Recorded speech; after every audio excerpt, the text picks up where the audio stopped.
नमस्कार मित्रांनो, मी आज चाललेलो आहे रेवसला माझ्या बहिणीच्या घरी. तर चला आता मी बिल्डिंगच्या खाली उतरलो आहे. हलका हलका पाऊस आहे आणि हा चिखल बघा मैदानातला. तिथून मी निघालो कॉटन ग्रीन स्टेशनकडे. कॉटन ग्रीन स्टेशनच्या ह्या स्काय वॉकवर बघा किती घाण ठेवलेली आहे.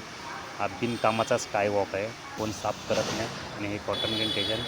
कॉटन ग्रीन स्टेशनला आल्यानंतर मग पनवेल ट्रेन आली. पनवेल ट्रेनला मी बसलो व पनवेलला सरळ पोचलो. पनवेलला पोचल्यानंतर डेपोच्या दिशेने निघालो, कारण तिकडनंच अलिबागच्या बसेस भेटतात. एस टीमध्ये भरपूर गर्दी होती. एस टीमध्ये बसून कारण मला कार्लेखेडला उतरायचं होतं. कार्लेखेडला उतरलो व तिथून मी रिक्षा पकडून रेवस हाशिवऱ्याला जायचं होतं माझ्या बहिणीच्या घरी, कारण उद्या पूजा असल्यामुळे. आता हे मी रेवसला हाशिवऱ्यात तिच्या घराच्या इथं उतरलो आहे.